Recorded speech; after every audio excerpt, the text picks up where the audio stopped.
বেরোতে সুবিধা হবে।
Hello.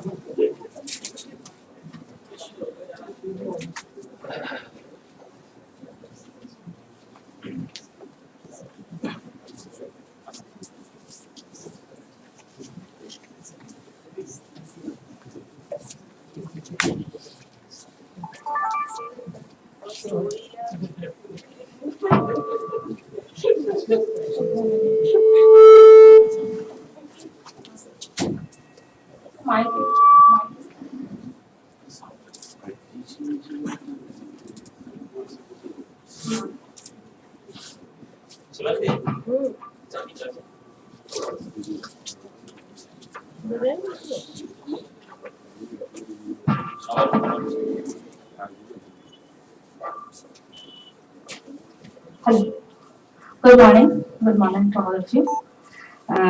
On behalf of Netaji Subhas Open University, I would like to convey my heartiest greetings to all of you and extend my warm welcome to this two-day National Conference on Open Educational Resources, which is being organized by School of Professional Studies.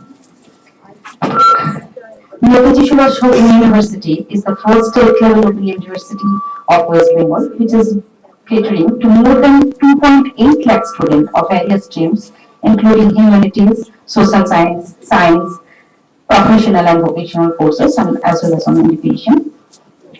The university covers the whole geographic area of West Bengal with 142 study centers. And recently, for effective and efficient administrative function, the university has created three new schools: the School of Humanities, School of Social Science, and School of Professional Studies, along with the existing schools, School of Science, School of Education, and School of Vocational Studies. This shows that the university has taken up initiatives from time to time for further improvement of teaching learning process with the help of information and communication technology. The objective of gathering here is to focus our interest on ensuring inclusive and equitable quality education opportunities for all in a blended learning scenario.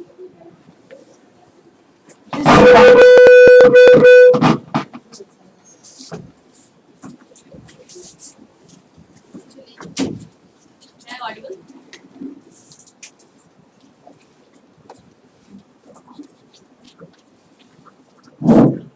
Okay, sorry.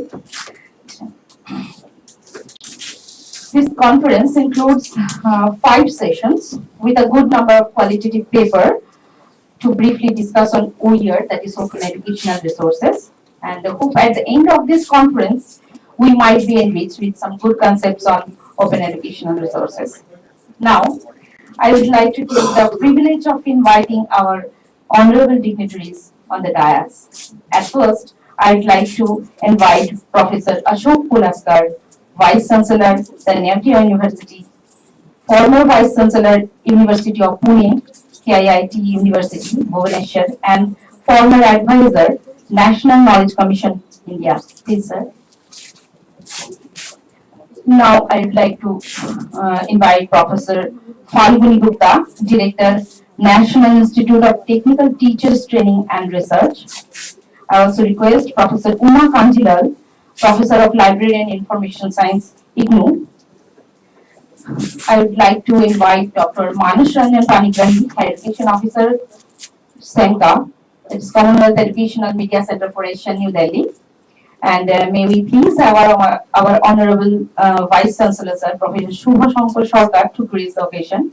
And I also would like to invite our Associate Professor of Commerce and Officer in charge of School of Professional and Vocational Studies, Dr. Anirban Ghosh, to take the chair. Please, sir.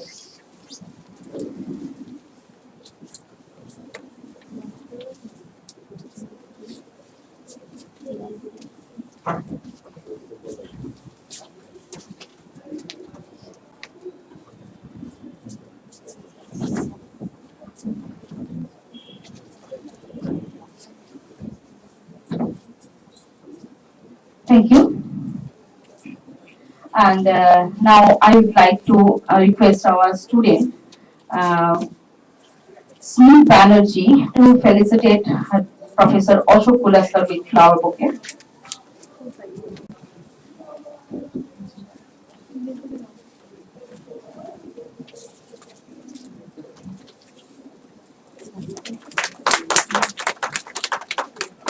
Thank you, Smith.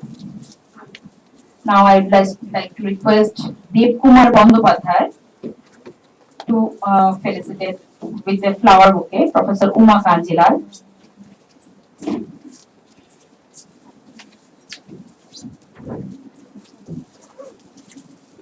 Thank you.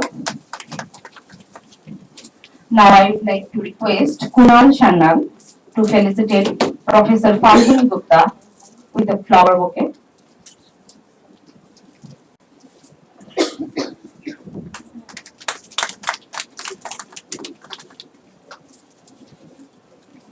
Now I would like to request Smith again to felicitate Dr. Manas Ranjan Panigrahi with a flower bouquet.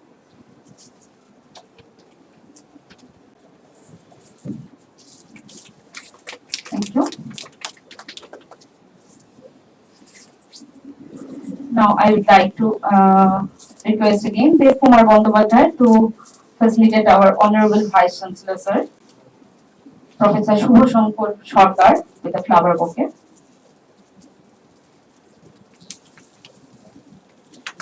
Thank you. And now I am requesting Kunal Chandar to felicitate our officer in charge, Dr. Anirban Ghosh with a flower bouquet. Thank you, students. And now I would like to request Dr. Anirban Ghosh, Associate Professor of Commerce, Officer in charge of School of Professional Studies and Officer in charge School of Vocational Studies to deliver his welcome address. Thanks.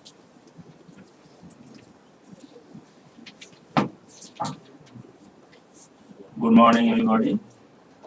It is my privilege to welcome all the distinguished guests and participants to the two-day national conference, which is being sponsored by the UEC and Distance Education Bureau, which is being held by the School of Professional Studies. In this inaugural session, we have with us Professor Falguni Gupta, Director NITTR, Kolkata.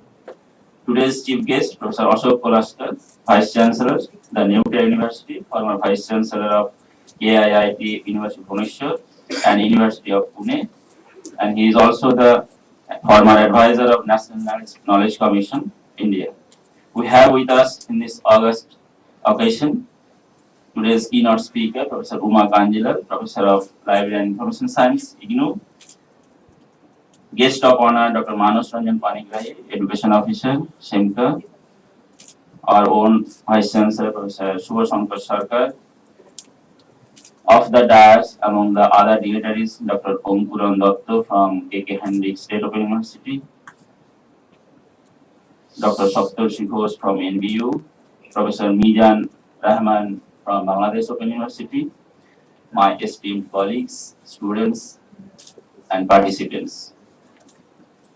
Today, Netaji Subhas Open University has become the leader in the open and distance learning system in the Eastern India, having around 280,000 students enrolled in various courses, which is odd number 62 courses, and under 6 schools of studies. The objective of Open and Distance Learning Institute is to provide the opportunity to learn to the larger section of people. And success of ODL Institute depends on its high quality academic program, and more importantly, how it is delivered to the students, and also the support services which is being provided to the students. Because the students of the Open University come from various backgrounds. In recent times, the much discussed issue is OER, Open Education Resources.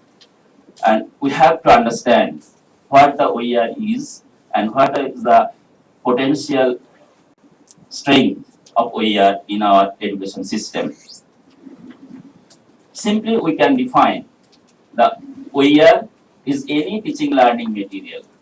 It may be dissertation, it may be report, it may be thesis, it may be a class note, whatever may be. If it is available in the public domain and is available free of cost or under an open access or open licensing. So this is the OER. Simply we may define in this way. In 2002, UNESCO first coined the term OER. The main objective is to create a network of educational resources which will be made available free of cost in the developing countries. In 2007, the National Knowledge Commission formally recognized the role of OER to upgrade the quality of education.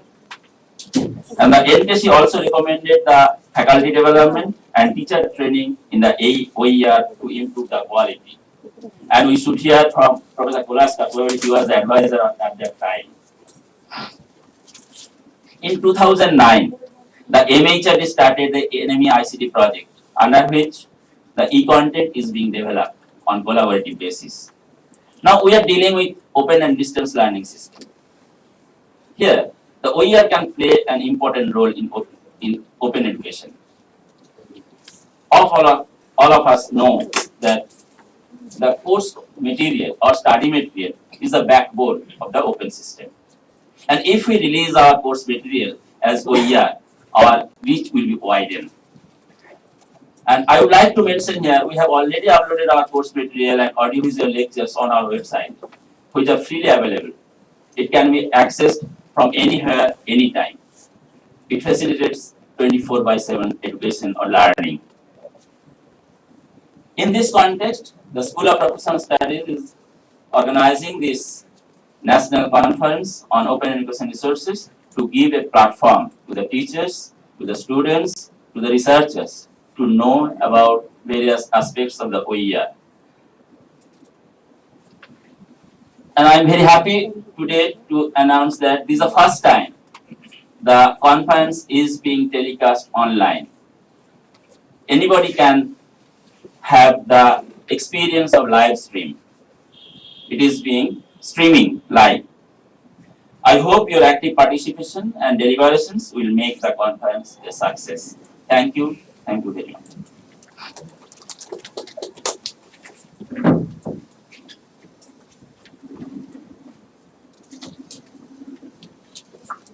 Thank you, sir, for your wonderful informative welcome address. Now, I would like to request Professor Falgun Gupta, Director, National Institute of Technical Teachers Training and Research, to deliver his inaugural address of this conference. Please, sir.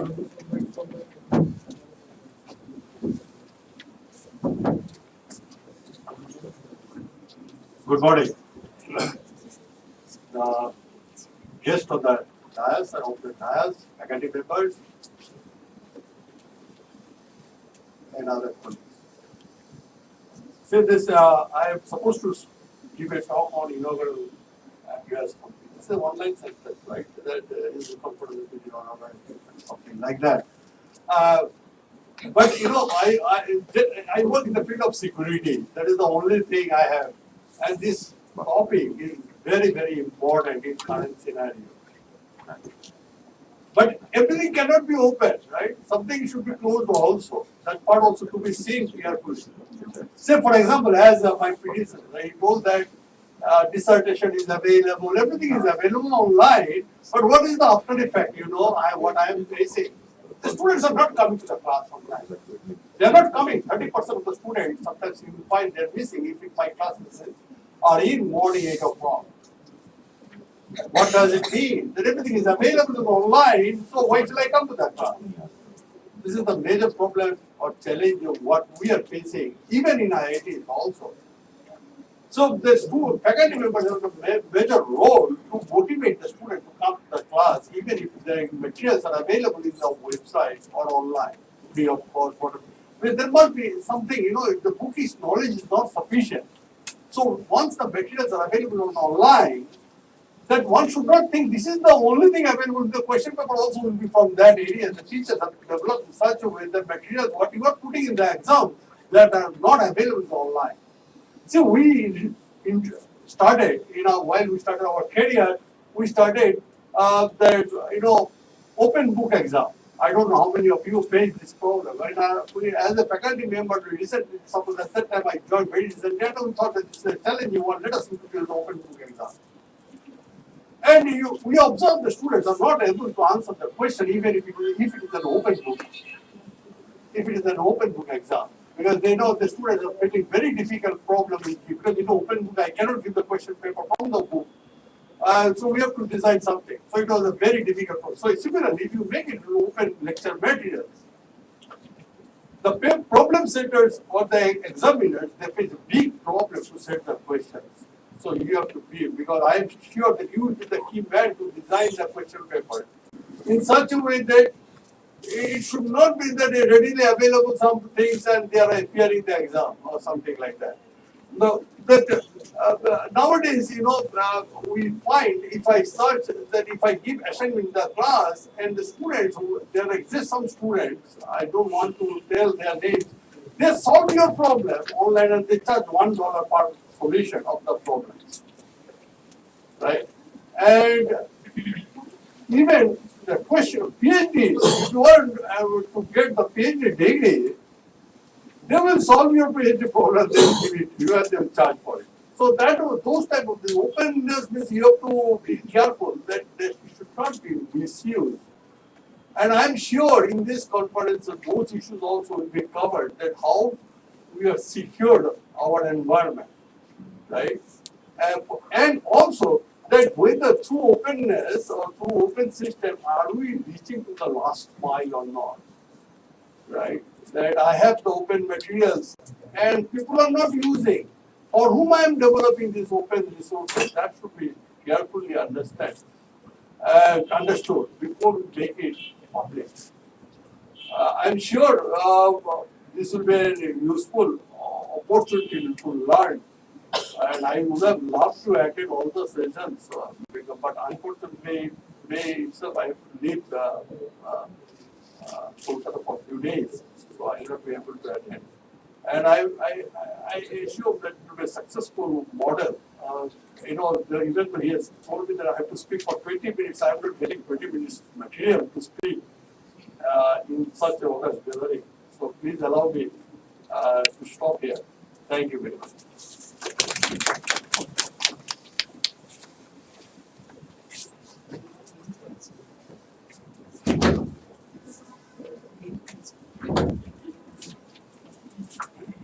Thank you, sir, for your vibrant speech. Now I would like to invite Professor Ashok Kulaskar, Vice Chancellor, the Netaji University, former Vice Chancellor, University of Pune, KIIT University, Bhubaneswar, and former Advisor, National Knowledge Commission of India. Please, sir.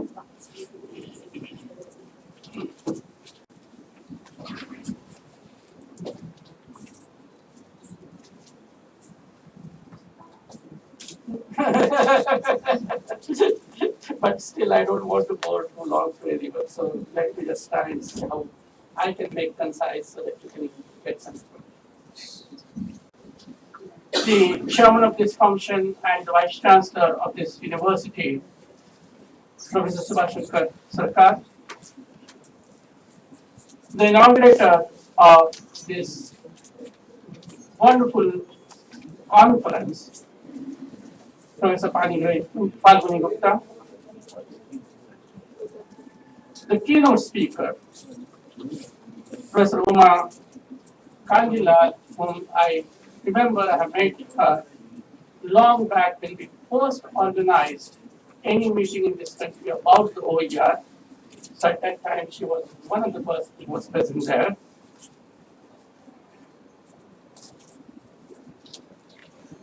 Manas Panigrahi, Education Officer of SIMCA, and your coordinator, as well as all the invited guests, faculty of this university, participants, and the students.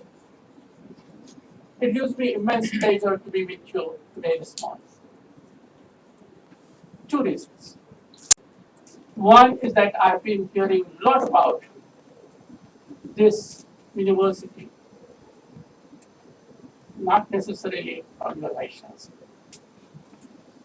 but from your former vice chancellors, both Surabhi Banerjee, who has been sort of associated with me now as the mentor for the English languages, and she keeps telling me, and again during her term that I first visited this university, to look at how we can bring in the technological changes in the university. And then of course, other former VC also who is associated with us in the natural sites of the modern times. And that is where I thought that it is a very good opportunity when I received a message from your coordinator and the vice chancellor that I should participate in this meeting and learn and understand much more, because the open education system in India, we need to develop further. We need to make sure that we provide, as was told, quality education, and we need to provide that education who needs it, not for just getting the job. And that's where it becomes further interesting and important that how do we do all these things at a reasonable cost, at an affordable cost, and what sort of technologies that we should be really bringing in. And second reason that I'm very pleased to be here is because when I used to be the advisor to the National Knowledge Commission, it's because of my initiative that we started looking at the open educational resources. And we decided that we will try and see why India cannot adopt the resolution, because that was just the time when everyone was looking at and trying to ask the question that is it going to be really possible at all financially and otherwise. The person who was really pushing it through our throat was Mr. Arunachalam. Arunachalam was earlier the editor of a journal called Pramana, which we used to run from the Indian Academy of Sciences in Bangalore, and then he became faculty director of the CSR lab. And from there, when he retired, he took up on him the responsibility to bring in the open educational resource in India. And that's where then he started pushing us, saying that why don't you put your resources onto the web? Why don't we try and push the journals which have been published by the CSIR academies onto the web? And then, in fact, a very interesting thing happened. Professor Vijay Kumar, who was at MIT, and still at MIT, Associate Dean of the Education Technology, he was visiting me and he said, look, this is what it is. I'm pushing it in US, and I will be very happy to help you guys here. And so that's how, in fact, the whole thing was started. And I'm truly happy today that we are all have started adopting now education resources in our education system in a major fashion. But I feel that we have to go quite a bit, travel quite a bit when we start really looking at it. Because there are several issues. Not just the issues that the inaugurator has mentioned regarding the security. The issues which come in because of the educational resources being open is that everyone can put now these resources onto the web. So the question comes in, how do you decide what is the quality of it and should I use or not use or would use? Second, what is the way that I should really put these resources on the web so that it will be available to those who need it? And therefore, we need to develop certain standards, certain ways of putting it. And that is where comes in, of course, the comments that we talk about in the common standard there that comes in, and I briefly mentioned about it. The third thing that comes in is how do I truly make it available then to the people, particularly the rural persons, can I make those resources available on the cell phone? And the minute I do that, what are the changes in the format that I will to do that normally I put it on my computer? These are some things that you have to look at. And then we need to ask the question, do we have people who can create these resources and put it on the way? Because even today, when we look at the resources which have been created by some of our best institutions, IITs and IISs, particularly in the engineering side, we will find that our students and teachers, even though they are available, are not using it. Because they find it that not all of those resources satisfy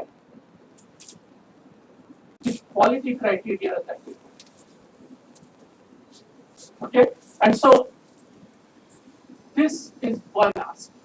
The second aspect that comes in, and which is what I have mentioned, that because of the open educational resources, the policymakers look at it that it will bring down the cost of it.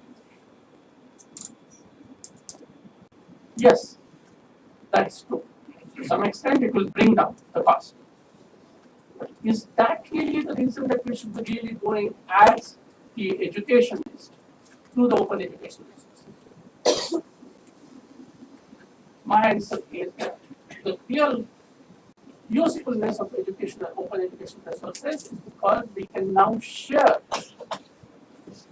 what little knowledge that we have, what little information that we have with all others and then improve on it so that we can continuously build that the whole subject matter and we can make it more and more useful. Again, it is not just the alphabetical type of lectures that we are talking about or the voice that we are talking about. It will have images, it will have movies in that, it will have the huge data into it. And all this has to be searchable. Because when you look at the textbook, the search capabilities are very big. You can use the index, you can use the chapter list, and that's all you can search to that. But the advantage of the OER, if it is properly worked, is that you can search at every level and modify that can suit to your environment. Let us say the textbook is written by a person from the US or Japan. They will take that context into consideration of their cultural aspects and then write the text. So if you want to use that textbook in India, it will not be directly relevant. You will have to change considerably. While educational resource, when it is open, it is very easy then for you, because you know your cultural context, to change that and then use it for your teaching, learning purpose. And that is what one has to look at it when one says that we are going to adopt the open education system. Now, I mentioned that the resources which are used have to be of high quality and align then to certain standards. The standards which are decided by the Commons. These standards, how do we really decide? Who decides it? And how we will evaluate the quality? Many of you probably must have heard the name is me. That is ISKME. Does anyone know this long form? ISKME. It is the Institute for Studies, Knowledge, Management and Education. This has been a not-for-profit institution which has been created in US, and it looks at various issues regarding the open education resources. Okay, how exactly you should create those, what is their quality, giving it in fact the evaluation rating to that, making it further useful and seeing that it can be used for the education purpose and thus make it available to the people. It also carries out the research in the OERs. It also does various standardizations. So this institute, in fact, is doing a wonderful job, but not like in India. In US, we provide them huge amount of support through the US Department of Education and US Department of Defense. In fact, with the grants of these two, there is a small non-profit, another institution that has been established called Achieve. Achieve is the one which has created then the parameters to analyze the quality of the education resources. We call it rubrics. Rubrics, anyone know the meaning? Rubrics, as is given in the dictionary, is a word which talks about heading having different colors, so that we can immediately identify that it is not the part of the total text. That is what the dictionary gives one meaning. The second meaning is to decide the parameters for evaluation. And exactly this is what the Achieve has done. It has identified different parameters, different aspects that one has to decide to say whether the resource is useful or not. And they are given at the 4 level, then the grade. 0 means it is not useful. It has hardly anything towards the objective that you are talking about. 1, little better. 3, of course, the most superior. So 0, 1, 2, 3, those are normal ones. They are also added the 5th category called not applicable. The reason they are added this not applicable is that you might sometimes create a OER, but will not add into that certain type of, let's say, assignments. Now, if I want to say whether it is evaluated for the assignment, naturally we will get 0 there. And therefore, the whole value of your open educational resource will come down substantially and nobody might use it. But if I put it as not applicable there when I evaluate because it is not there, then still it becomes a useful quantity and therefore people will start using it. Whereas all other fashion, it has been done. What Achieve has done, and it has been accepted now by almost everywhere in the world, is they said that there should be 8 types of rubrics. Okay? The first one is degree of alignment and standards. The first rubrics looks at it whenever you have any OER, that how good it is aligned with your objectives and how good it is following the standards. What do I mean by standards? Again, for every open educational resource, we have certain metadata associated with it. Okay? Because through that metadata, then you can search it. Otherwise, you cannot search any of this. So that standard is what has been really decided. And that is what one is looking at the value thereof. Okay? The second level of rubrics that we try and develop is the quality of explanation of the subject matter. Is the subject really properly explained or not? And how good the quality is? The third, of course, is the utility of material design for support technology. Then there is the next rubrics which is about the quality assessment. Okay? Quality of technological interoperability, because you have to go from one system to the other system, from one server to the other server. It has to be free of any of the computer systems that you are using, then only you will be able to use it. So interoperability becomes a hugely important criteria for the open education system. Any kind. In fact, most of our databases, if you look at it, they are not interoperable. You have to use a very specific software, very specific way of accessing, whether it is the technical or whether it is the social data, anything that you take, people try to make it such that it is highly specific, because then the software industry can make the money. We need in the open educational side completely opposite happen. That it has to be fully developed. And that's where one looks at it, how good it is. Then quality of the instructional and practical examples which are given. How good that is. And then therefore the next one comes the opportunity of deeper learning.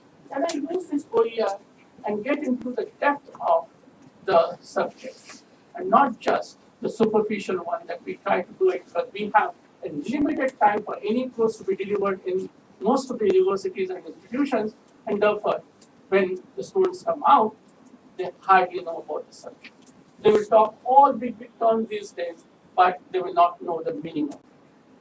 And that is why every resource which is really looked at from this rubric's point of view, and given again the grading for that. And the last one is assurance of accessibility. Those are the parameters which have been decided and are being used. And there are now more than 36,000 resources which are available on the Institute of Studies for Knowledge and Management Education. On that. You can go and look at it. Various things for class 12 students, for the universities, for the various subjects. We find large number of such resources. What are the limitations? The limitations, of course, are all these resources are in English language. There is no regional language resource there. And that is where I think you come in. But we need to develop resources in the regional language. We need to modify the resources which will have a proper cultural context. That is missing. It will not. So we need to take that into consideration whenever we are talking.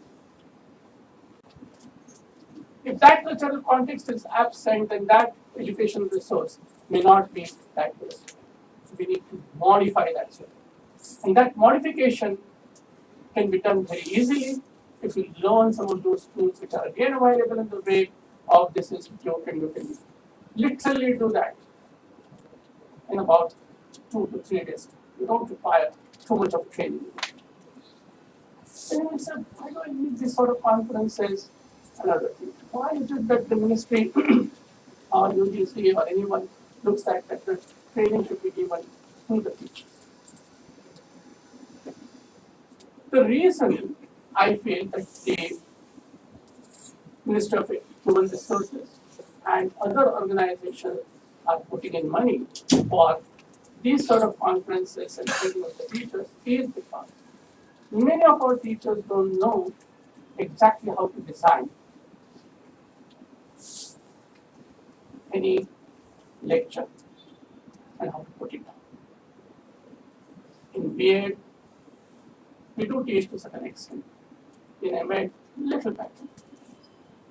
But in other areas, those of the teachers who come to the universities, they don't have any training on the education side. In fact, that is the only profession where without any training, you can get into the profession, just because you know a little bit of subject. So you have a little subject knowledge, and you can go and start giving the lectures. Whether you know how to give the lecture or not, you still are being employed. And that's where this training becomes very essential. Because these sort of resources, when you want to create, You have to first ask the question, what is it that I want to truly achieve through this lesson, through this resource that I'm creating? And unless I have that clarity and able to really formulate that, all other things will become then secondary. Then the question comes that today we have huge amounts of audiovisual information about it. How do I put that? On YouTube, I have large resources of it. How do I link YouTube with the information that I have to give it so that the students don't have to go anywhere and still can go to the proper YouTube lesson or YouTube video? Because you don't make it ready. And those issues, I'm sure, that you will be discussing a little bit more detail during this conference and the papers those have come out. So what I'm basically pointing out is that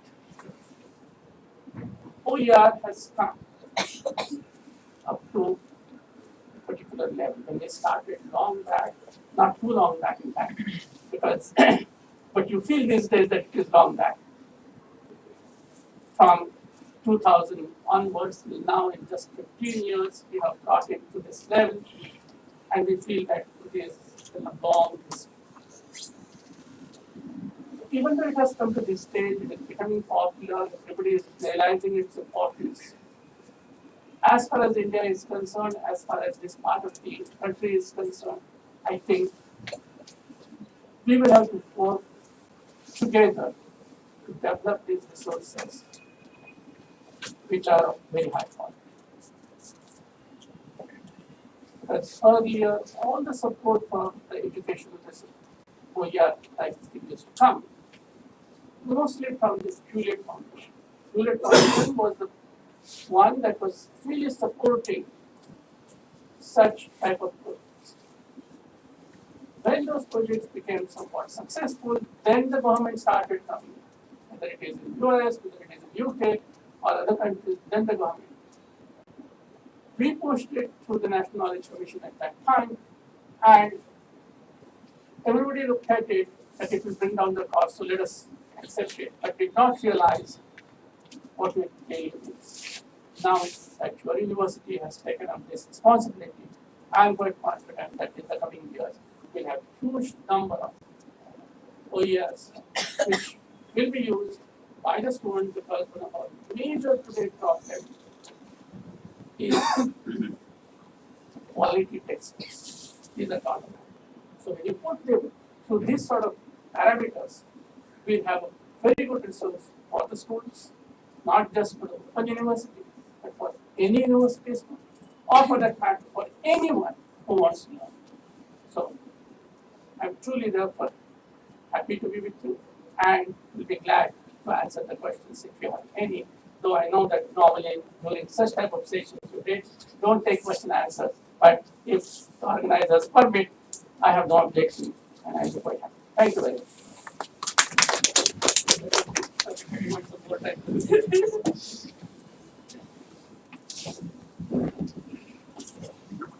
Thank you, sir, for such an informative speech. Now we have our guest of honor, Dr. Manush Ranjan Panigrahi, Education Officer, Commonwealth Educational Media Center for Asia, New Delhi. Yes, sir.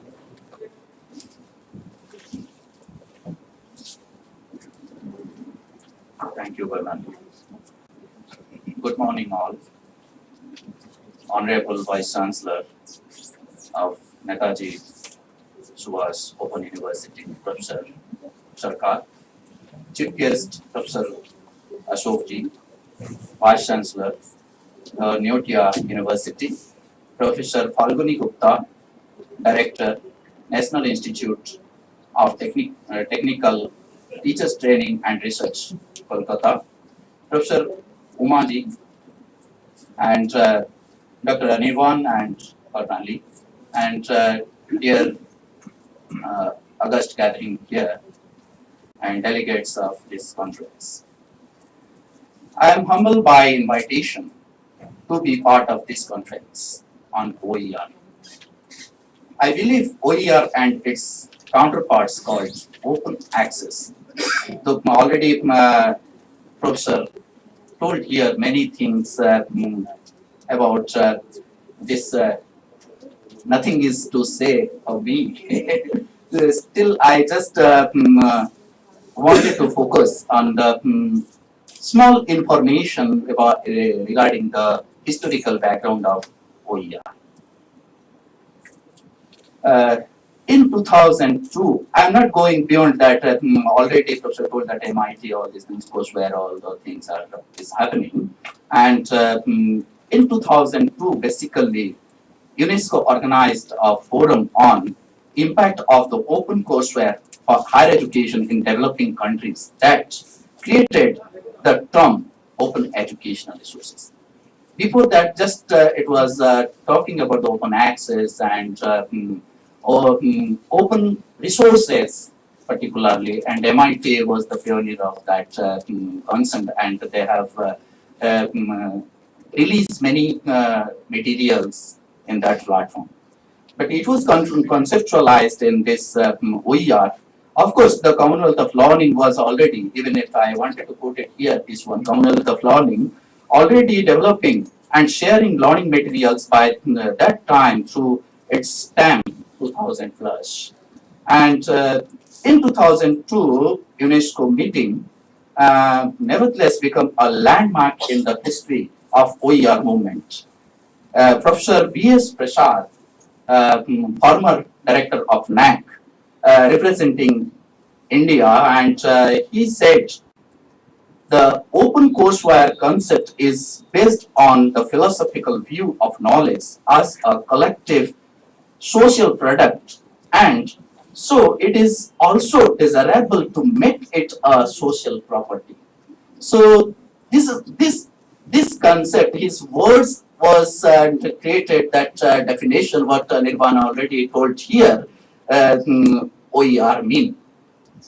In order to appreciate the possible impact of OER in our educational system, it is important to understand OER, and OER defined, which is already Anirban told that any teaching, learning material and research materials that are available in public domain or which open license free of cost to what? There are 6 R's here: reuse, revise, remix, and redistribute while retaining the rights.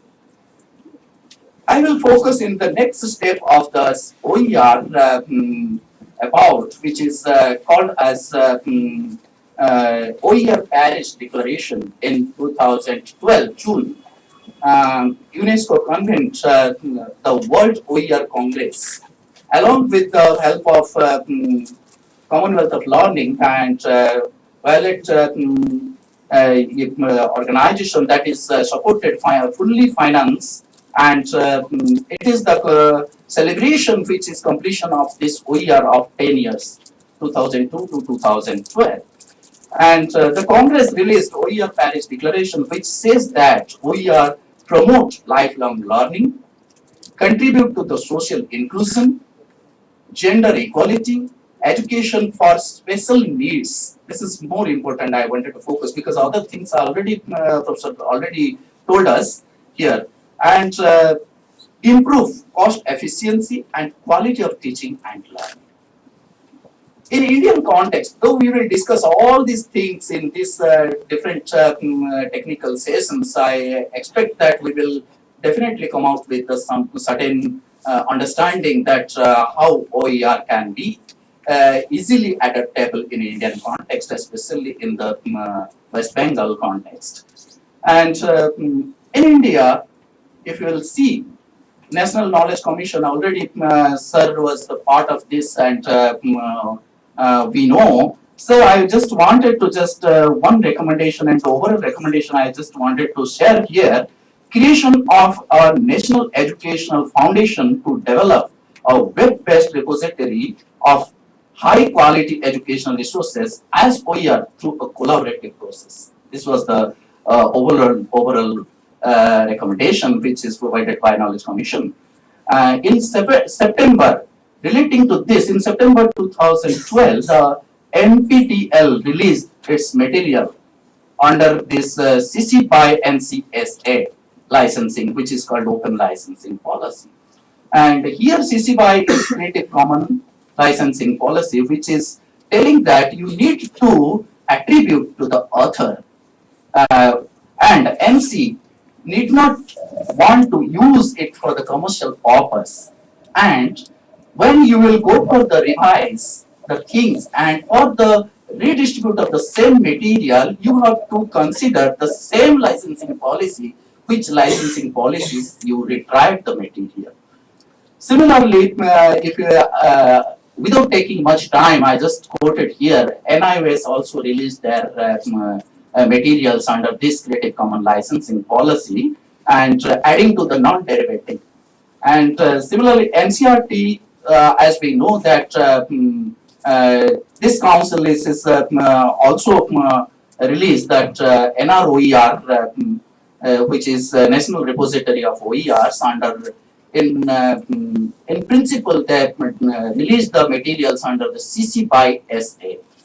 So with this, I would like to ask that if the courses and any teaching learning materials are available in OER, many other institutions, not only NSO will get benefited out of that, and other conventional universities also, and other institutions also, they will get benefited, make use of these courses, while also improving, tuning their program according to that.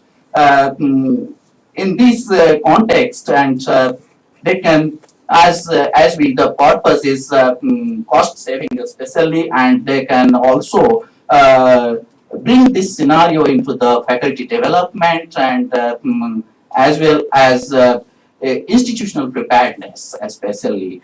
And in that context, I want to strongly quote it here: if we will agree to adopt this OER, so that we need to think about the OER policy in national level as well as in institutional level.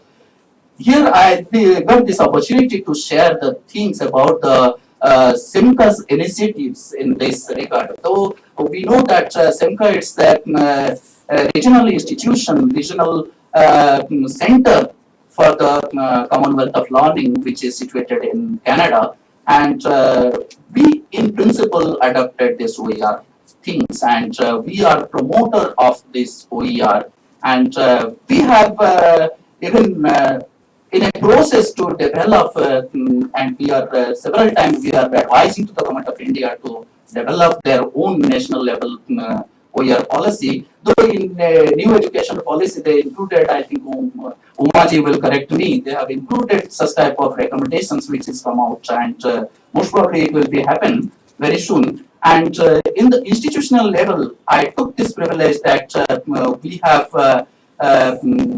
already developed draft OER policy with the Central University, Himachal Pradesh, one of the conventional university, and as well as Kota Open University, as well as KK Hendik Open University and Uttarakhand Open University. They have already come up with their draft policy, as well as recently just we had also in associated with the NSOU, and Professor Sarkar can agree with me, they have also with the draft policy and on the way to implement this policy soon. And I wish, and I really thank to NSOU to organizing such kind of conference, so that we can interact in very vast way, as well as we can know the benefits, and it is there is also limitations. I agree with Professor Gupta, and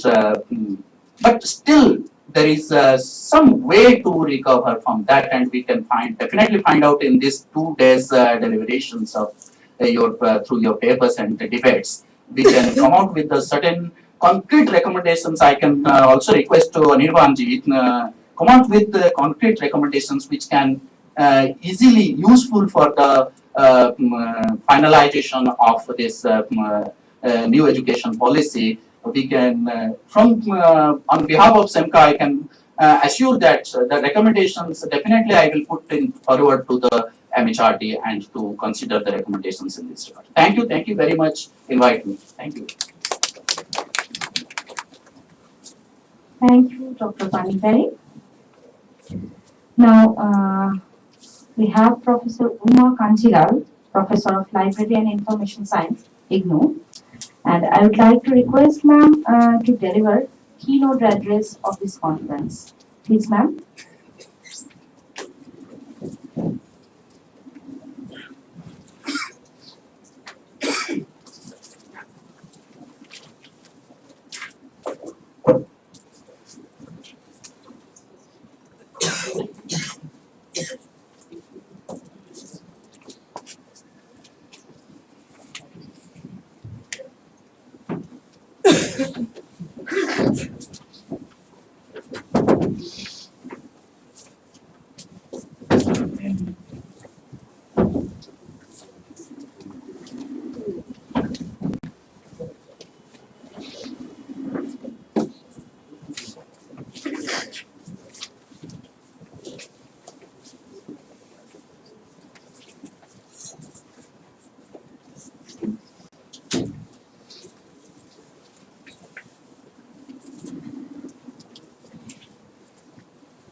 Respected Vice Chancellor NSOUICT, Professor Sarkar, Professor Ashok Kolaskar,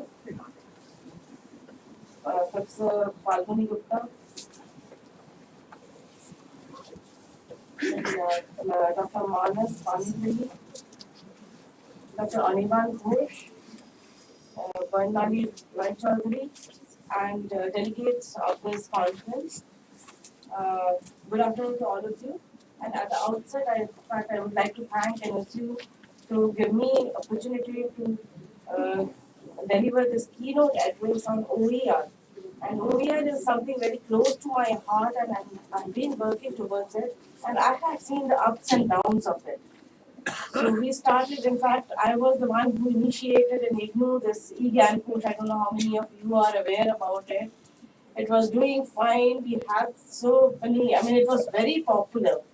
And unfortunately, in 2030, the IPR policy in the university was imposed. And that was a decision of an individual. And as a result, what happened?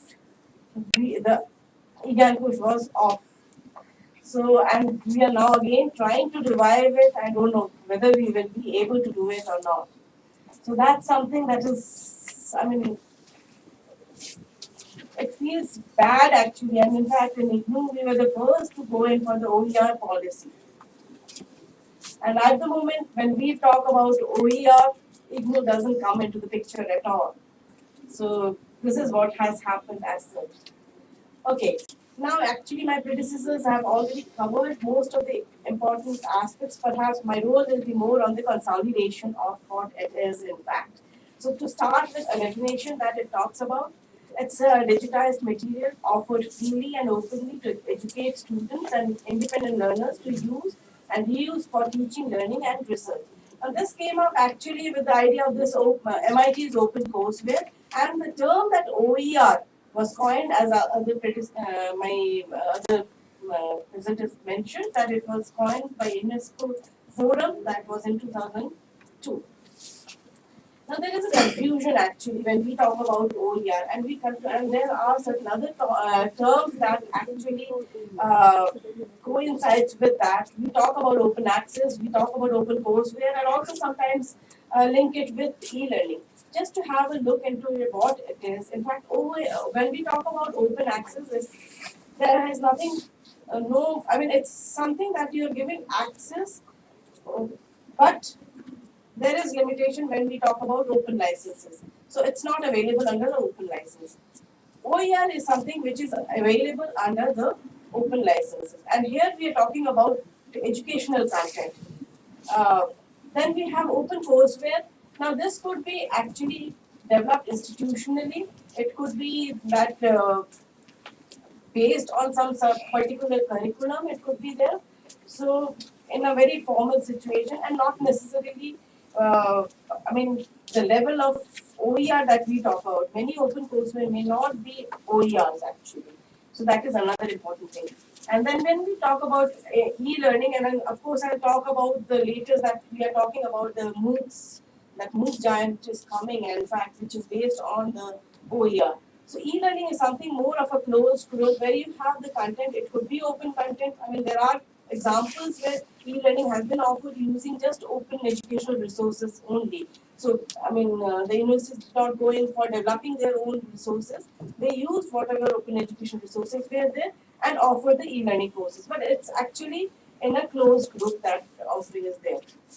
So basically, when we talk about open educational resources, it's something, it could be a teaching learning material, it could be research related material, and I mean, it is available under the open licenses, which means that it's free for use and repurposing by others. So whatever content is available, made available under OER, one can reuse, repurpose, and customize as per individual's requirement, institutional requirement. So this could be at all levels. It could be a full course, or it could be even someone was mentioning about that it could be even a question bank. So it could be at all levels. It could be videos, audio, whatever it is. So even the software that we have, which are used for learning management systems, those would be OER. Now this is something David Ville has actually graphically presented what is OER. So if you see that it has something to do with open education, in fact, and in fact what it talks about, I'm not going into the detail, but it's, if you see that it talks about sharing, it talks about learning, and it talks about actually resources, knowledge resources, and in the end you will see that he's mentioning next. What next? He's asking a big question, in fact, and answering that also saying the sky is the limit. So I mean, you can do lots and lots with OER. So it's not just a repository that is to be used. Now, why OER? What are the advantages? As we know that it eliminates unnecessary duplication of effort by building on whatever is existing. So, like if Open University is planning to go in for a new program, they need not again, I mean, develop their own content. If some content is available, they can repurpose. For instance, if some like IGNOU is having some course, so and NSOE is planning to go for that course, they can think of actually the language issue also was mentioned, so it can translate it and reuse it. So that could be the use of OERs that is there. Then of course it removes the cost of copyright negotiations and other issues. And actually, if you see that it has been Professor Kolosh mentioned about quality, and that's what is coming in, because if some content is developed and everyone is working on that, adapting, readapting, reusing, I think it gets improved over the years. Now, some interesting study was done.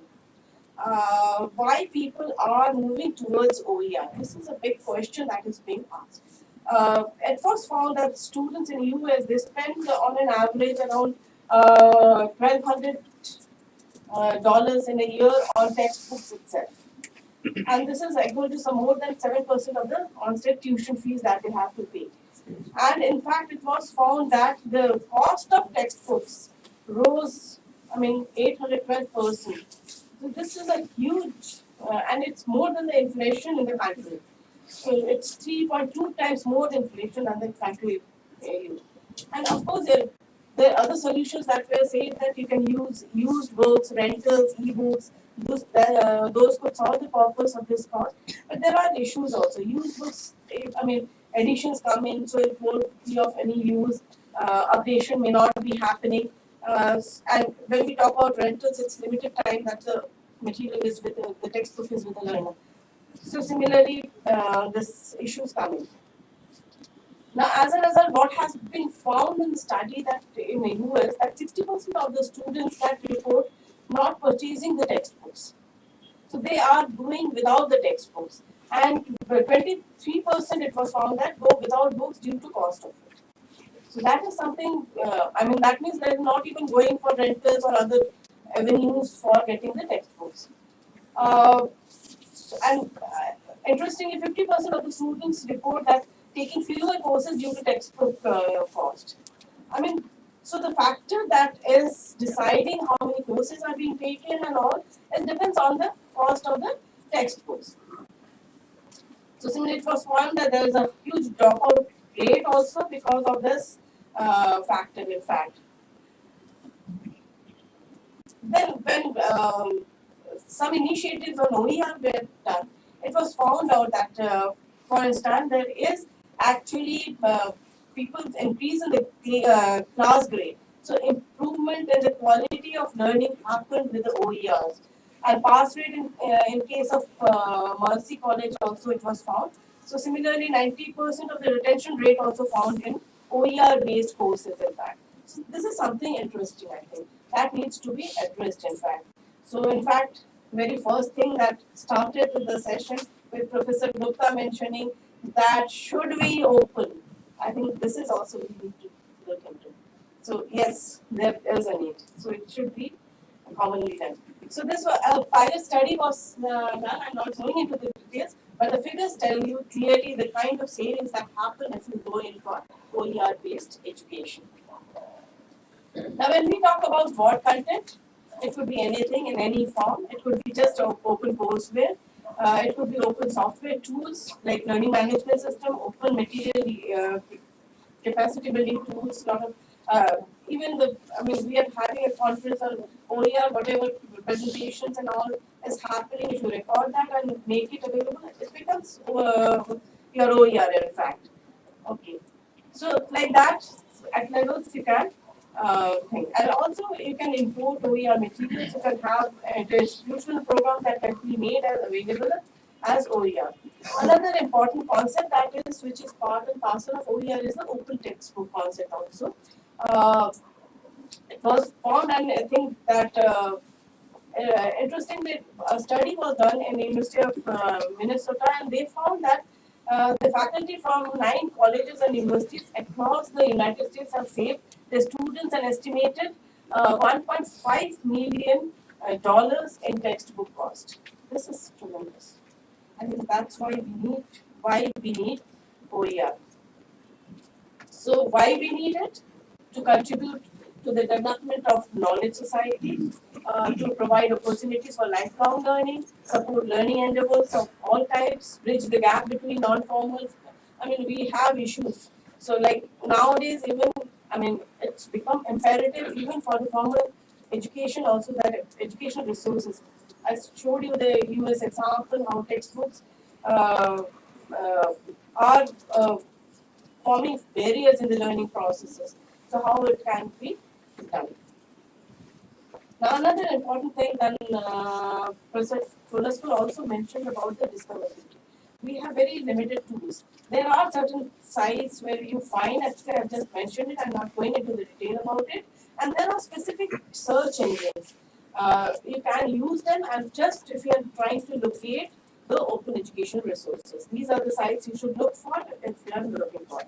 Uh, Dr. Pani mentioned about 6 hours. I'm mentioning 5 because he mentioned about retaining the rights. That's the other R that is there. So, and it's there also. I don't know which one I missed out. Okay, retaining, reuse, revise, remix. So these are the levels. Now, when we talk about the policy on OER, now we have to decide at different levels if we are retaining it, how do we do it, if we are using it. So, at all levels, you need to have a policy, a clear-cut institutional policy on that. That is very important. Now, there were mention about Creative Commons. I'll just briefly touch upon it. This is when we talk about open licenses in terms of OER, that's the Creative Commons license parser that is being used. Actually, that's the most popular that is being used. But the problem is one needs to understand the levels. There are different levels. So if we simply say that CC BY, or if it is just CC, it's absolutely open, you can do anything. You don't even have to mention the attribution. If it says CC BY, which means that the original author you have to acknowledge, the attributions has to be given. If it says CC BY essay, that's the third level, which means that if you are repurposing it, you you have to share it back under the same license policy. Now, this is where, in fact, I told my colleagues in IGNOU. Now, we have IPR policy and which restricts us now from using OERs. Why? Because most of the content that we call as OERs, they are available under CC by SA. We may use it, but we may not be able to share back, which means that as such, we have the restriction of using it. The no derivatives is further restricting it, which means that you cannot repurpose it, reuse it. You can just, share, but you cannot do anything. And non-commercial is that you cannot use it for commercial purposes. So these are the different levels that we have the license. Now, we saw the two extremes. If something says that CC by ND, NC, SA, what is it? It is not open license. So CC itself doesn't mean open license. You have to clearly understand what is open license. So you have one extreme which is maybe simply just open access, it's not OER. The other extent where you have the complete, it is a CC, simply CC or CC by also, that will do. So, there are faculty members here, so you have to be very particular when you are using OER or repurposing it. You should also know at what levels you can, and remixing also becomes a problem. Because we were doing some course material for UNESCO. We were clearly told that if it is CC by, you cannot mix it with CC by SA. So you have to be very careful how you mix them also. So that issue needs to be looked at. So what is Creative Commons? I've just shown you the levels. It's actually free of charge. Anyone can use it. You need to understand the levels that are there. And that is the open license that is popularly being used. Now, there was a mention about discoverability, research mechanism, and the most important thing is the method. And the pathetic part is that we are not following any standard method. So over the years, we saw that many developments happened, but the latest that has happened, that is on the this LRMI. This is Learning Resource Metadata Initiative. It goes a step beyond. Okay, it started by the Creative Commons group only, but it has been extended further. In fact, and it doesn't talk just about the content. It talks about the curriculum standards. It talks about the resource registries and learning registries. That's another interesting thing. It's not just the repository, the learning that is happening. So this is becoming a standard, in fact. And just a quick look at these general terms that are used, in fact, even in Dublin Core or Metadata. But specific that goes into it is the educational terms and the competency related things.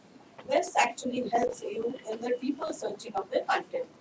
Now, the interesting what we have done actually for the National Digital Library project, a manual has been developed where we try to actually integrate, where in fact all the open education resources are being harvested in NDL. What we have tried to do is come up with a standard combining Dublin Code and the LRMI, and some kind of a standard document has come up. So it's in the first version, we will be further improving it. So I would urge people to have a look into it actually and suggest also how further we can improve. So worldwide we have major initiatives. Professor Kalonska may mention some of them. These are the popular ones that are happening. Open Education Consortium, it started with the open courseware of MITs. Now we have more than 30,000 modules in 29 languages from 280 organizations across 40 countries who are part of this consortium, and so many content they are available as open education resources. Another interesting thing is the open stacks. This was earlier known as connections. Now, the interesting part about it, it's not just a repository. This is a platform also where you can create your own OER content. This is something this Rice University. So have a look into that, what it is, and you can also contribute in that. Okay. Then we have Carnegie Mellon's Open Learning Initiative. Khan Academy, I think, very popular with a lot of video programs that are there. And we are hearing that, I mean, there is a proposal that in India now they're going up to have this foreign and Hindi version of the Khan Academy that is coming up. So that was a recent news that were there. The OER Commons has a lot of content they have collated and made available. Merlot is another interesting thing, which is not just text-based content. You can have a lot of multimedia content available. Kariki is where it offers, I mean, thousands of vetted courses, in fact, which has been vetted, curated, and actually some sort of a quality has been maintained in that. And another thing, I think COL has come up with a wiki educator, and that has formed a form. I mean, after that we are now talking about OER University also. So, but the initial ideas came from the wiki educator itself.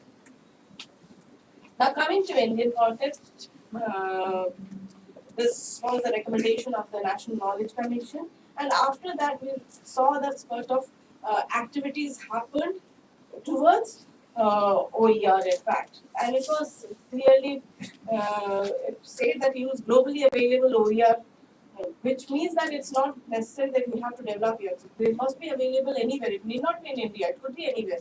Repurpose it for your customize and repurpose it for the local requirements. So that could be done in fact, so that we can actually provide high quality education resources. And of course, Dr. Paramagiri also mentioned about that National Education Foundation, so which can do. Coming to the activities that major activities that are happening, and it started with the NPTEL project. More than 922 plus courses are available under the NMEICT, National Mission on Education through ICT. Now, interesting part is that initially they were not available as OERs.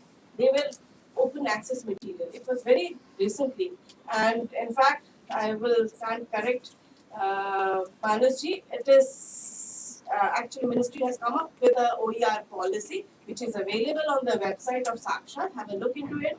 At the national level, a policy came up, and so whatever is being developed is now made available as OER material. In fact, now what is NPTEL actually? Interestingly, it's not just a video lecture, or it gives a complete holistic picture of the course content. In fact, you have on the, I mean, we call it as folk audit, and so which means that if you are developing anything under National Mission on Education through ICT, you have to have the content in this folk audit, which means that it should be a complete package. It should not be just isolated things. So it should have the videos, audios, text. Then you have self-assessment questions, related things, everything in that. Each of the course, NPTEL courses, they are of 40 hours. So you have 40-hour lectures for each course that is there. So it's one course is equivalent to a semester course, in fact, and mainly based on the IIT syllabus. But some customization work also is happening so that it could be used by other engineering institutions. Other major initiatives under the NMEICT we have, I'll just run through it. In fact, UG courses being developed by in 87 disciplines by CEC, PG level 77. So we have something called spoken tutorials, IIT Bombay, and then virtual labs and many other things. The best part is they are all available under CC by SA license. So it's all available as open education resources. Now, whatever content has been developed under NEICT, which means that tomorrow, if you are interested in a particular topic or a course that you want to learn, have a look into the course materials that are there. Customize as per your requirement. If you need some translation to be done, do it and just you use it. So that was, in fact, there was a discussion that should we also remove the essay part also. So we have it as CC by only. Okay, I'll just run through this. This is the EPG Pathshala. Have a look, 77 courses, and a big content is being developed, again under 4-quadrant approach. So all over the country, faculty there involved in the development of the courses. This is the CEC, again in the 4-quadrant, but in a different shape, in fact. This is spoken tutorials, and mostly the spoken tutorials you will find for force-based applications that are there. So thousands of such tutorials have been put in. What are spoken tutorials? They are just 10 minutes tutorial. It's a, I mean, it will have a screen capture, screencasting technology has been used. And then the interesting part is that it's not just in English. A major task is that they are providing in other regional languages. So if you go to the site, you will find. And the very interesting part is that who are translating housewives and all. So it's just an open platform. They have opened up. So if it is available in English, they're asking people to translate it, and they get the recognition and some kind of a remuneration also, and some kind of a quality check is of course done. Another interesting thing is the virtual labs again available under CC by SA, this IIT Delhi with other IITs. They have developed around 100 simulation-based labs are there, and they have remote triggered labs also. So what is planned actually tomorrow when we talk about MOOCs and all, actually there will be a requirement to integrate the labs for practical courses, the lab material with virtual labs with the content. So that is the platform that is being provided. At the school level, that NCRT has come up with the NROER. Again, very interesting work. They have in fact made another recently. They have initiated this e-Pathshala of NCRT. What they are claiming is not just the textbooks, other kinds of content. They are available as open education resources. And the best part is what they are doing. They have a mobile apps also, so that it's available on the mobile platform also. This was the sad story about the EGAN course. We had something around 2000, 2500, more than that, courses were available and very popular. People used to use it, and of course, we have a committee was set up. Ministry asked us to revive it. Committee was set up, and we are trying to revive it back. In fact, so hopefully it will again come back. Now, coming to the issues and challenges of OER movement. One is the intellectual property rights and digital rights management. People do not have basic idea also. So a lot of awareness has to be built in also. And the levels and all those things. And one should also clearly, as I mentioned earlier, that CC doesn't mean that it is open. You have to check the level that is there. Then the discoverability, already I said that there are tools, but if you actually have the standard meta use, then I think that improves this. And the worst part is actually the culture of sharing. That is not there. In fact, I think that's what needs to be done. People should share content, then only it can go forward. In fact. Another thing, actually, we have some sort of training also will be required to the faculty of contextualizing and mapping it to the curriculum also. That is how you work it, and that is important. Then user-friendly tools are required for searching for OERs, and another thing is standards, open standards. Principal Polisker mentioned about it. He mentioned about the interoperability part. So unless and until open standards are there, you cannot share, you cannot, repurpose also. Like even a PDF file you cannot work on. So you have to think of maybe have it a ODF file. So what you do, that is important, that needs to be looked into. Now coming to the next stage, so it was felt that MOOC was not enough. OER was not enough, and actually the concept of MOOCs built on this OER in fact. So why MOOCs was felt necessary to make an impact at the social economic terms, reduce cost of higher education, need for development. Now, in fact, Knowledge Commission also mentioned that you use OER, but you have to formalize the processes. And just having a repository is not going to help in the education process unless and until you integrate it with the teaching learning processes. That is very important. That needs to be looked into. So what is MOOCs? Basically, it's massive open online courses. So in fact, open universities, we were MOOCs. We were massive open courses we were providing. So another O has come in, which is the online that has to be done. But here, actually, open, if we talk about, it's at two level. It is one is the level of registration, other is the level of the content. The resources are available as OERs. That is important. Now, but interestingly, if you see, most of the MOOCs that are coming up, though they use the term open, most of them are not OER open actually. Like some of that Udacity, most of them, no, they're not OER based. In case of Future Learn, limited. In case of this thing, to some extent. But their majority, you will find that they are not open courses. So they are actually open from the point of view of registration, not open as a point of view of content. I did a course from Stanford, and what happened that after the duration was over, I had no access to the content anymore. This is what happened. So till the duration is there, you have to be smart enough, download it, otherwise you lose it or you just don't get into it anymore further. So MOOCs Act has been increasing and not going into the details. I think this time constraint also. So 400 universities all over the world, they are doing it. Everyone is talking about. But in Indian condition, when we talk about the requirement is different. We talk about the gross enrollment ratio. So it's just simply offering it. I mean, it's a fad in US and other developed countries. But in India, we have to integrate with the teaching, learning, and the formal process. So how do we go about it? That is important. That needs to be looked into. So I think you have heard about that SWAYAM, the big way it is going. Now, what is being planned is that whatever open educational resources that has been developed under the or the e-content that has been developed under NMEICT will be made as the base on which the MOOCs courses will be developed.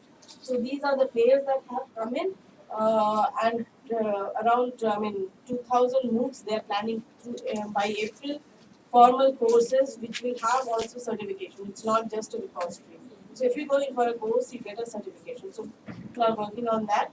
And recently, a global tender was floated for the development of the SWAYAM platform. And Monday, in fact, I happen to be part of the evaluation committee, so that they will be finalizing the vendor who will be developing the platform. In fact, but some activities already happened. NPTEL courses they transformed more than 90 courses. They are available as MOOCs courses. Just have a look. What they used as a platform was the Google's course builder. On that they developed it. And they're inviting people. If you're interested, you can also go in. But initially it was IIT Bombay. In fact, they started with a open edX to develop their MOOCs courses. So around six courses. This is something we experimented in IGNOU. In fact, long back, that was in 2009. Even when MOOC term did not come in, flexi learning, in fact, integrating the learning management system with the content management system, a platform, and the concept of MOOCs was there very much there, in fact. So it can actually, in the modular form, you can combine credits and have a degree, that sort of thing was planned. But it's on board right now. Now, what is the future prospect for OER? So it's just you will be having standalone courses.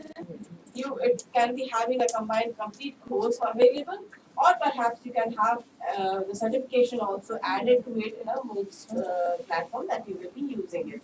So what is the move is that now forget about developing repositories. So we move from resources to learning. So focusing more on the learning interaction part on that. Institution, less emphasis on institution, more on the learning, more on the engagement and discoverability. That is what needs to be worked in. I see some of the LIS professionals, I think, library science professionals, what libraries can do in integrating. So a lot of work is there for my fellow colleagues in library information science. I think first and foremost tasks will be cataloging of OER collection. This task already the NDL, that National Digital Library, is doing it, but I think we all have to get into the process and track. So we have to maybe integrate some kind of an open resource into a discovery level, gather OER resources into educational resource management systems. So what, and another important thing is time will come actually, it will not be just the OER, it would be some activities towards curation also will be required. So maybe some kind of a training will be required in that area as well. So as a concluding remark, I would like to say that it's time for developing a culture of sharing and reusing. So a massive level awareness building is required. I think that we need to work on it. And another serious one is how you contextualize and match. OERs may be available. How you frame it within the curriculum structure, that is something that we should look into. Again, a training is required. And also, we have to build in some kind of new methods of assessment and accreditation also, perhaps. And especially if we are talking about moves. The interesting part is UGC says online courses are not recognized. But UGC itself is developing MOOCs. So they have to come up with a policy how they recognize the MOOCs courses in fact. So that's very interesting that is happening. We need a lot of user-friendly tools. It's not just for searching for the OER.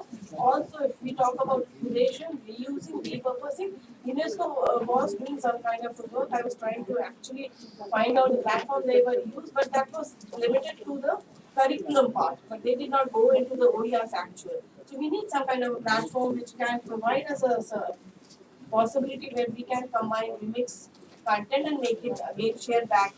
So that sort of a platform is still missing. I think this is an area that needs to be worked out. And of course, the important thing is the standard formats, not only the metadata formats, even the content, the resources that are there. Preferably, they should be open standards so that they are interoperable. So these are the areas that we need to look into. Thank you very much.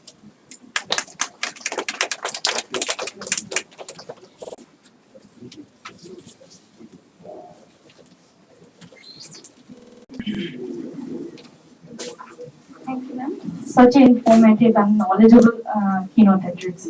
Please. Now, I would like to request our Honorable Vice Chancellor, Sir, Professor Shankar Sarkar, to deliver presidential address. Please, sir.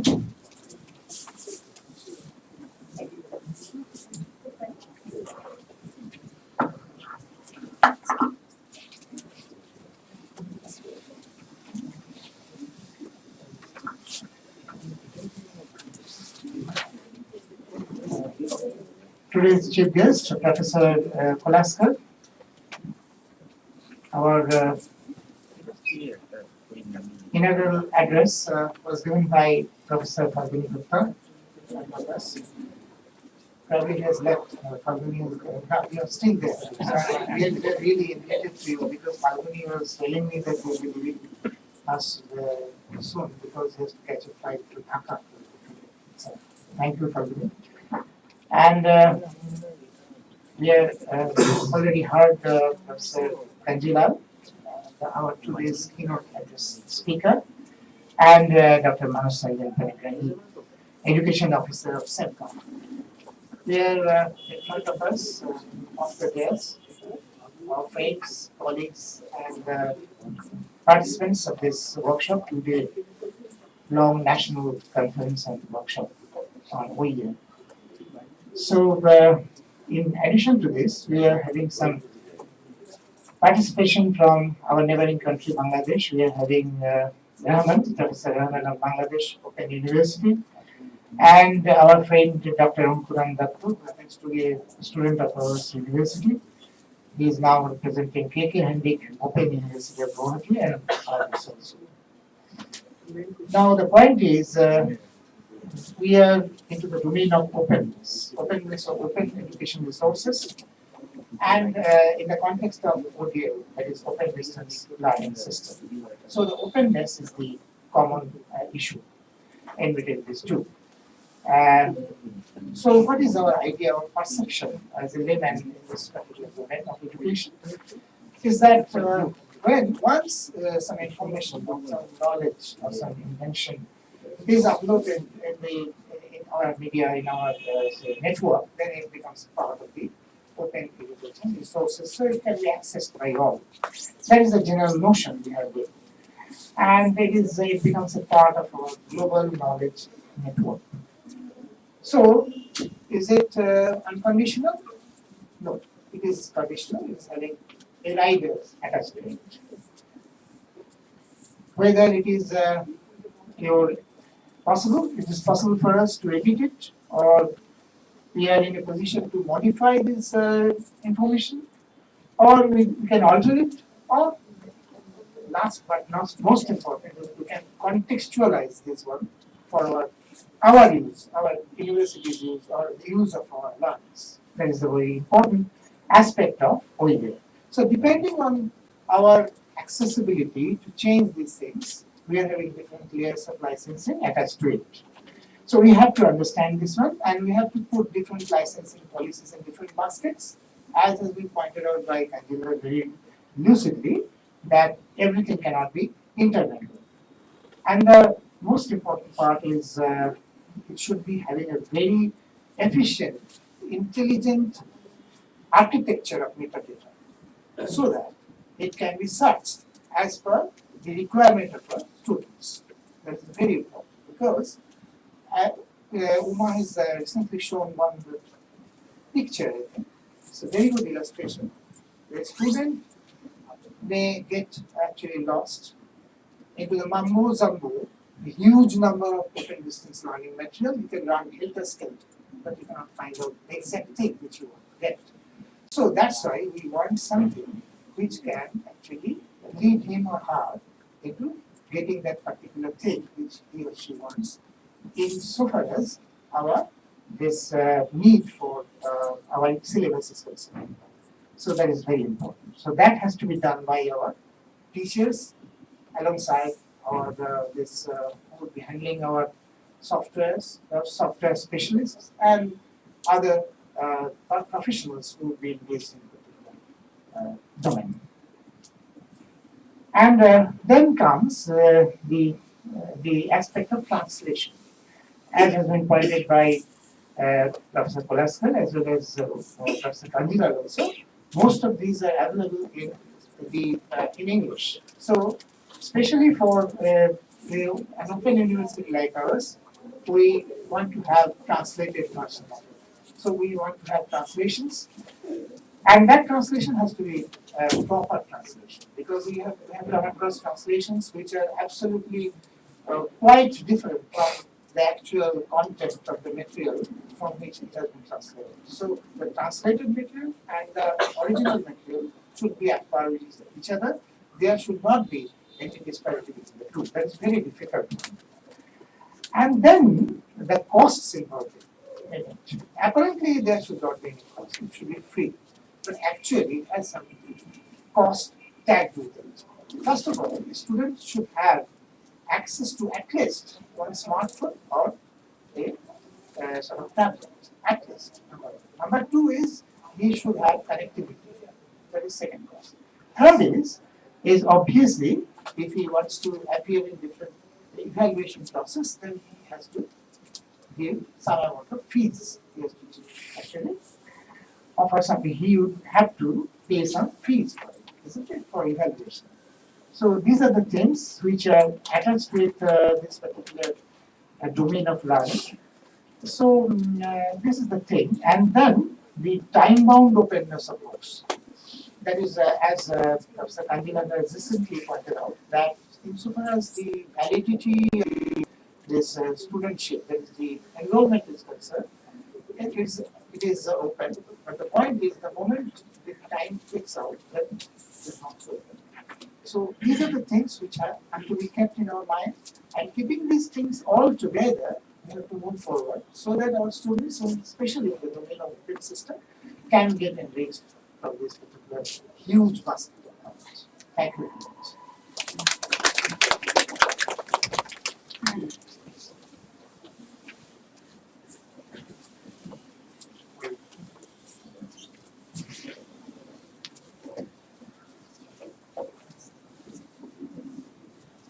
A very good afternoon to all the honorable dignitaries present here. And with that, I would like to thank our Honorable Vice Chancellor, Sir, Professor Subhas Sarkar, for a deep insight into the open educational resources. And with that, I would like to invite Ms. Bonali Roy Chaudhuri, Assistant Professor of Library and Information Science, to express vote of thanks to the august person.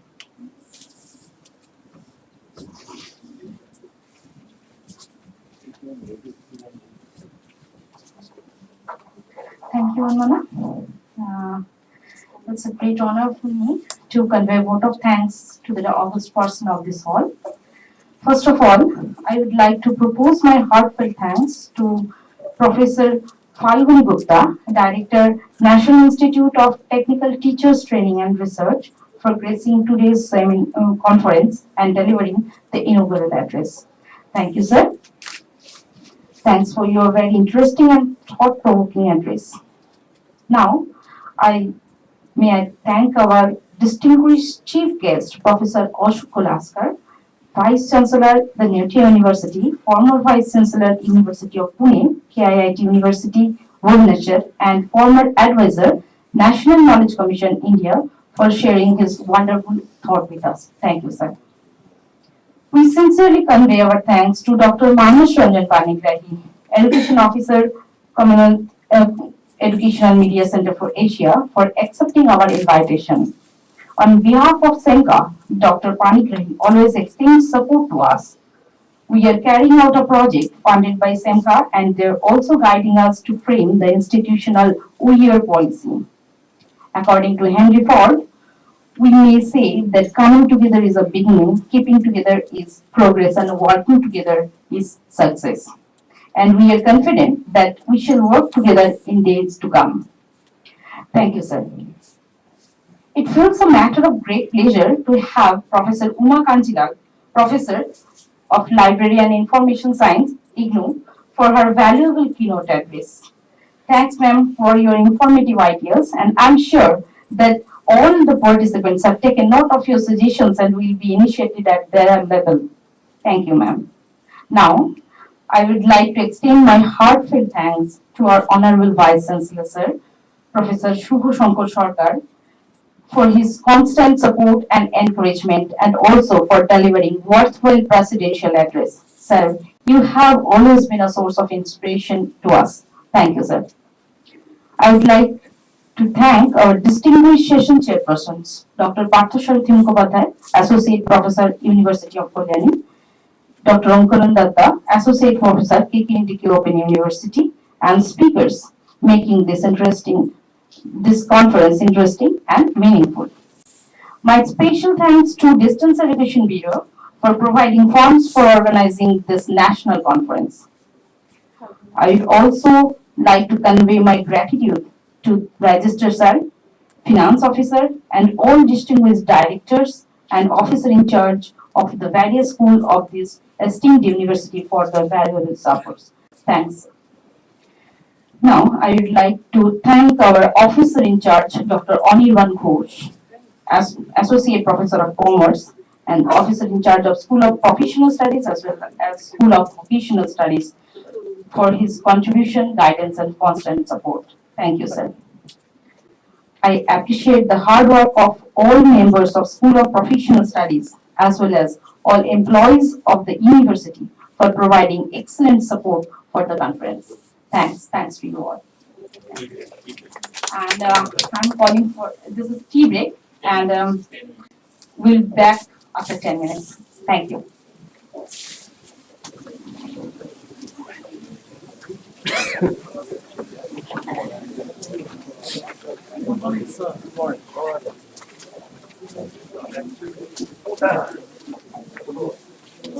I was expecting.